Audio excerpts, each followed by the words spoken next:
बोलिए भारत माता की, भारत माता की, भारत माता की। आज के इस विशाल जनसभा में मंच पर उपस्थित हमारे बहुत ही जुझारू प्रदेश अध्यक्ष श्री सुकांत मजूमदार जी, हमारे विधानसभा में प्रतिपक्ष के नेता सम्माननीय शुभेंदु अधिकारी जी, हमारे पूर्व अध्यक्ष और वर्तमान में राष्ट्रीय उपाध्यक्ष श्री दिलीप घोष जी, भाई मंगल पांडे जी, ज्योतिर्मय महतो जी हमारे सांसद, जगन्नाथ सरकार जी हमारे सांसद, आशा लकड़ा जी जो राष्ट्रीय मंत्री हैं, अमित मालवीय जी, अमित चक्रवर्ती जी, अर्जुन विश्वास जी हमारे जिला के अध्यक्ष, सम्मानित मंच और यहां इतनी बड़ी संख्या में एकत्र आए देवियों और सज्जनों, मीडिया के मेरे साथी, प्रिंट मीडिया और इलेक्ट्रॉनिक मीडिया के साथी, सबसे पहले तो सभी के नमस्कार। मित्रों, आज मुझे इस पवित्र भूमि जो गौड़िया मठ की भूमि है और जो आदिकाल मंदिर का स्थान है, और यह पवित्र स्थान जहां स्वामी शीला प्रभुपाद जी का जन्म स्थान और कर्म स्थान रहा और चैतन्य महाप्रभु का जन्म स्थान और कर्म स्थान रहा और प्रभुपाद जी का धार्मिक स्थान रहा, ऐसी पवित्र भूमि को मैं नमन करता हूं और आपसे आशीर्वाद लेकर के अपनी बात को प्रारंभ करता हूं। मित्रों, हम सब लोग जानते हैं कि आज जब मैं यहां नादिया की कृष्णा नगर की इस पवित्र भूमि पर आया हूं, तो जिस तरीके से राजनीति एक अपना मोड़ ले रही है, उसके बारे में अभी शुभेंदु अधिकारी जी ने और हमारे सुकांत मजूमदार जी ने बहुत गहराई से आपके सामने रखा है। उन्होंने बताया कि किस तरीके से देश नरेंद्र मोदी जी के नेतृत्व में आगे चल रहा है। उन्होंने ये भी बताने का प्रयास किया कि दुनिया में आज भारत की तस्वीर और तकदीर बदली हुई दिखती है और दुनिया को एक अपना स्थान देने का काम हमारे प्रधानमंत्री मोदी जी ने अपने कर्तृत्व से, अपनी नीतियों से किया है। मित्रों, आज मैं यहां पर आया हूं तो मैं आप लोगों को देख रहा था, किसी ने भी मुंह पर मास्क नहीं लगाया है और सब लोग बहुत नजदीक नजदीक बैठे हैं। ये तस्वीर आप दुनिया के किसी और देश में नहीं देख सकते। अमेरिका में भी और चीन में भी अभी देश कोरोना से लड़ रहा है, लेकिन प्रधानमंत्री मोदी जी के नेतृत्व में 140 करोड़ का देश 220 करोड़ का वैक्सीनेशन टीकाकरण लेकर के स्वास्थ्य का कवच पहन करके बैठा है। यह बदलता भारत है। एक समय था इस देश में चेचक की दवा को आने में 25 साल लग गए। इस देश में टेटनस की दवा को आने में 27 साल लग गए। इस देश में पल्स पोलियो के प्रोग्राम को पोलियो से 2 बूंद के इलाज के लिए 30 साल राष्ट्रीय प्रोग्राम बनने में लग गए। लेकिन कोरोना की मार जब पड़ी तो कोरोना के अंदर 9 महीने के अंदर प्रधानमंत्री मोदी जी के नेतृत्व में एक नहीं 2 वैक्सीन भारत में बन करके तैयार हुई और आपको दी गई, ये हमको सबको मालूम है। और आज भारत 100 देशों को वैक्सीन देने वाला देश बन गया। 100 देशों को, जिसमें से 50 देशों को मुफ्त देने वाला भारत बन गया। कभी आपने सोचा था कि भारत देने वाला भारत होगा? भारत हमेशा लेने वाला भारत था। यह मोदी जी के नेतृत्व में आज दुनिया में भारत देने वाला भारत बन गया। यह भी हमको ध्यान में रखना चाहिए। मित्रों, आज अगर मैं बात करूं, आप सबके पास मोबाइल है ना? मोबाइल सबके पास मोबाइल है कि नहीं है? है कि नहीं है? 2014 में 92% मोबाइल बाहर से आता था और 2022 में 97% मोबाइल अब भारत में बनता है। भारत दुनिया को देने के लिए तैयार हुआ है।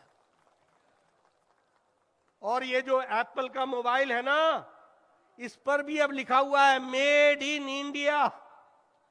अब यह भी इंडिया में बनने लगा है। मैं इसलिए आपको बता रहा हूं, दुनिया में हम स्टील मंगवाया करते थे, आज दुनिया को इस्पात देने वाला भारत दूसरे नंबर का देश बन गया है। आज भारत सबसे सस्ती और सबसे अच्छी दवाई भारत को ही नहीं, दुनिया को देने वाला भारत बन गया है। यह भी हमको ध्यान में रखना चाहिए। आज केमिकल में भारत सबसे आगे निकल गया है। आज डिफेंस में, जहां यूपीए की सरकार में, कांग्रेस की सरकार में भ्रष्टाचार होता था, पनडुब्बी खरीदने जाओ तो भ्रष्टाचार, हेलीकॉप्टर खरीदने जाओ तो भ्रष्टाचार, अगर कुछ और खरीदने जाओ तो भ्रष्टाचार। आपको जानकर खुशी होगी कि भारत का एक्सपोर्ट, भारत डिफेंस में एक्सपोर्ट 364% हमारा बढ़ गया और दुनिया को भारत सप्लाई करने लगा है। यह भारत की तस्वीर बनी है। आप बताइए, दुनिया में भारत की धाक बनी है कि नहीं बनी है? बनी है कि नहीं बनी है? मोदी जी के समय बना है कि नहीं बना है? अभी आपके सामने मैं यह भी बताना चाहता हूं कि हम 10वें नंबर की इकोनॉमी होते थे, लेकिन आज जब दुनिया कोरोना से लड़ रही है, जब यूक्रेन की लड़ाई दुनिया को सप्लाई चेन में तंग कर रही है, तो भारत, जिस देश ने हमको 200 साल राज किया, ब्रिटेन, उसको पिछाड़ करके 5वीं नंबर की अर्थव्यवस्था भारत बन गई है। यह भी हमको ध्यान में रखना होगा। आप बताइए, एक समय में आप कहते थे ये जापान की गाड़ी है, ये टोयोटा है, ये डैटसन है, ये जापान का काम कैमरा है। आप कहते थे कि नहीं कहते थे? कहते थे कि नहीं कहते थे? आज भारत गाड़ी बनाने में, कार बनाने में, ऑटोमोबाइल इंडस्ट्री में जापान को पिछाड़ करके तीसरे नंबर का देश हो गया है। यह भी हमको याद रखना चाहिए। अब हमसे आगे सिर्फ 2 देश हैं, अमेरिका और चाइना, और उसके बाद भारत है जो सबसे ज्यादा गाड़ियां बना रहा है। ऑटोमोबाइल इंडस्ट्री में भारत सबसे आगे निकल रहा है। यह बदलती तस्वीर है और इसी तरीके से देश को आगे ले जाने का काम कर रहे हैं।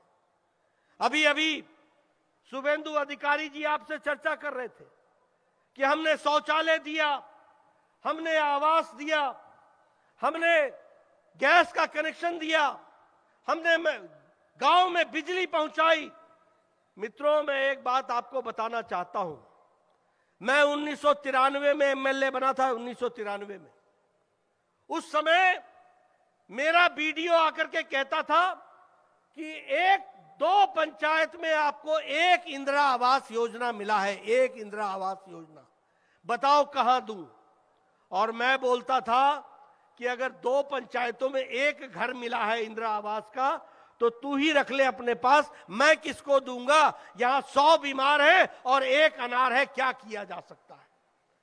लेकिन आज मोदी जी के राज में 3,60,00,000 प्रधानमंत्री आवास योजना में पक्के मकान बना करके दुनिया को दी गए हैं। यह हमको ध्यान रखना चाहिए।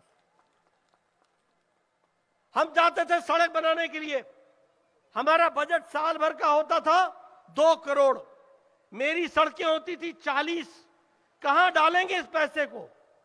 लेकिन प्रधानमंत्री मोदी जी के प्रधानमंत्री ग्रामीण सड़क योजना में एक एक सड़क पर 5-5 करोड़ रुपए आया और हमारी सारी सड़कें बनकर के तैयार हुई, गांव में सड़क पहुंची, सभी मौसम में चलने वाली सड़क पहुंची। यह भी हमको ध्यान में रखना चाहिए।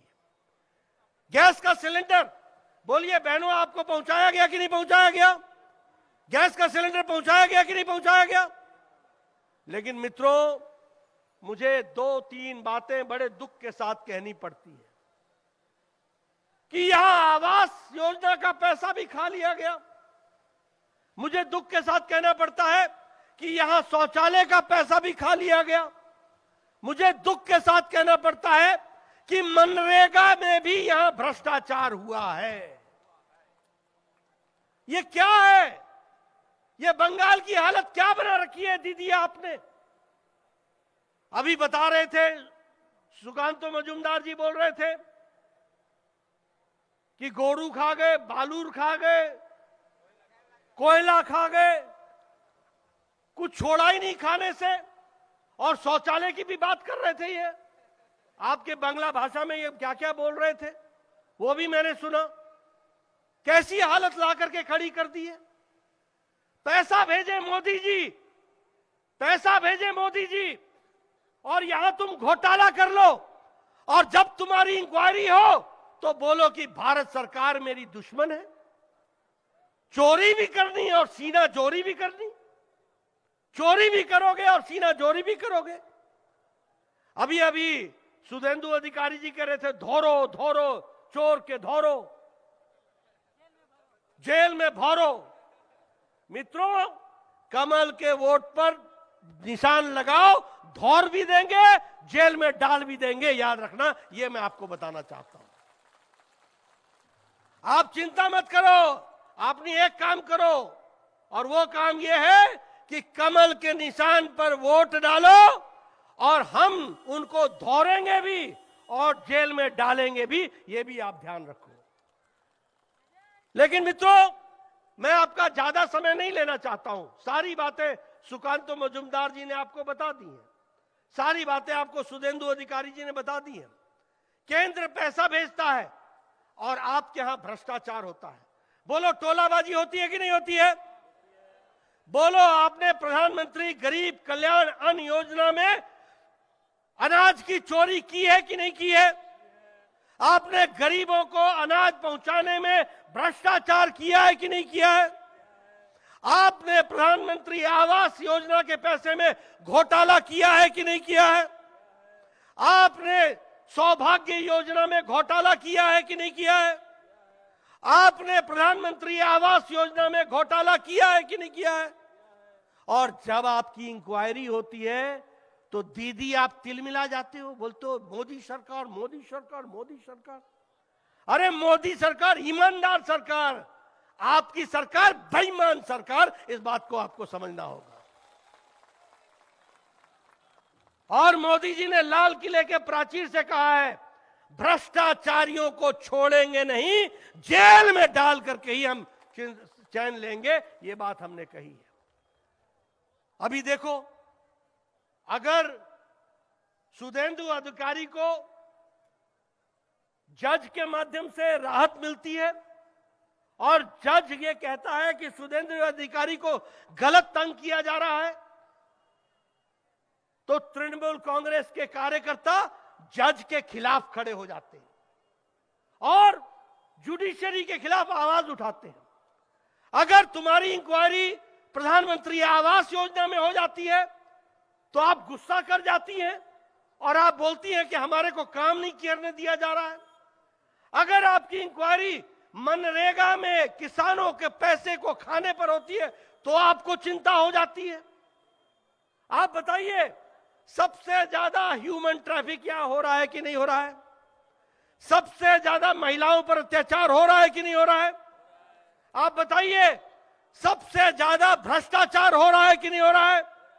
आप बताइए, लॉ एंड ऑर्डर, कानून व्यवस्था ध्वस्त है कि नहीं है? आप बताइए, कानून व्यवस्था चरमरा गई है कि नहीं है? आप बताइए टोलाबाजी हो रही है कि नहीं हो रही है? आप बोलिए तृणमूल कांग्रेस की गुंडागर्दी चल रही है कि नहीं चल रही है? इसको रोकना है कि नहीं रोकना है? मित्रों, इसका रास्ता एक ही है और वह रास्ता है भारतीय जनता पार्टी। चाहे वो पंचायत का चुनाव हो, चाहे वो लोकसभा का चुनाव हो। बताओ, यहां जब लोकसभा का चुनाव होगा, कृष्णानगर में कमल खिलेगा कि नहीं खिलेगा? खिलेगा कि नहीं खिलेगा? मैं पीछे से सुनना चाहता हूं, खिलेगा कि नहीं खिलेगा? खिलेगा कि नहीं खिलेगा? मेरी ये आवाज सुन करके दीदी गुस्सा हो जाती है। आप जब बोलते हो खिलेगा तो उनको गुस्सा आ जाता है, उनको चिंता हो जाती है। और मैं कई बार उनको बोलता हूं, एक बैठक में हमारे बगल में बैठी थी, मैंने बोला दीदी इतना गुस्सा मत किया करो, आप संविधान के तहत काम करो, नियम कानून के साथ चलो, भ्रष्टाचारियों का साथ छोड़ो और ईमानदार तरीके से आप बंगाल की सेवा करो। आपको भगवान ने मौका दिया है, हम तो समझा सकते हैं। मैं तो अभी भी कहूंगा दीदी को, सम्माननीय दीदी को सद्बुद्धि दे, सुबुद्धि दे, अच्छे तरीके से काम करो, गुस्सा मत करो, संविधान को मानो, नियम कानून पर चलो और समाज की सेवा करो। और मैं हमेशा उनको कहता हूं, दीदी ऐतर रहा कोरोना, स्वास्थ्येर জন্য ভালো নয়, शांतिर संगे चिंता करो और संविधान मेने काज करो, संविधान के साथ संविधान को मान करके काम करो। ये राजनीति में आना जाना लगा रहता है, सत्ता किसी की भी नहीं होती है। हमने सिद्धार्थ शंकर रे के समय से देखा है, हमने सीपीएम का जमाना भी देखा है, हम आपका भी जमाना देख रहे हैं और अब बंगाल की जनता कमल का जमाना देखने के लिए आतुर हो रही है। इस बात को हमको समझना होगा और इसलिए मैं आपसे ये निवेदन करने आया हूं, ये जो जंगल राज यहां चल रहा है, दीदी को सुबुद्धि दे, उनके पास अभी मौका है, वो ठीक करें। और अगर ठीक नहीं करेंगे तो ये जनता सबको सबक सिखाना जानती है और ये जनता आपको भी सबक सिखाएगी और भारतीय जनता पार्टी को आगे ले जाएगी, ये मेरा विश्वास है। मित्रों, मैं आपका ज्यादा समय नहीं लूंगा, सिर्फ एक ही निवेदन करने के लिए आया हूं कि भारतीय जनता पार्टी सारे देश में आगे बढ़ रही है। आदरणीय प्रधानमंत्री मोदी जी के नेतृत्व में गांव, गरीब, वंचित, पीड़ित, शोषित, दलित, युवा, महिला, किसान, सबकी चिंता हो रही है तो आदरणीय नरेंद्र मोदी जी कर रहे हैं। और जब मैं बंगाल की बात करता हूं तो मैं आयुष्मान भारत यहां खड़ा करना चाहता हूं। गरीब लोगों को मुफ्त इलाज हो, इसकी चिंता करना चाहती हैं, लेकिन दीदी बोलती है होबे नॉय, होबे नॉय, होबे नॉय, करना नहीं है। आप बोलो ऐसी चीज रहनी चाहिए क्या? यहां आयुष्मान भारत लागू होना चाहिए कि नहीं होना चाहिए? गरीबों का इलाज होना चाहिए कि नहीं होना चाहिए? गरीबों को मुफ्त इलाज करने के लिए उनकी ऑपरेशन की सुविधा होनी चाहिए कि नहीं होनी चाहिए? इसके रास्ते में जो रोड़ा अटका है उनको घर बैठाना चाहिए कि नहीं बैठाना चाहिए? बैठाना चाहिए कि नहीं बैठाना चाहिए? तो उनको घर बैठाओ और यहां के लोगों को काम दो और बंगाल को आगे बढ़ाओ, सारे देश के साथ आगे ले जाओ। यही मैं निवेदन करने आया हूं। आपने मेरी बात सुनी, आपका बहुत बहुत धन्यवाद। जय भारत, जय बंगाल।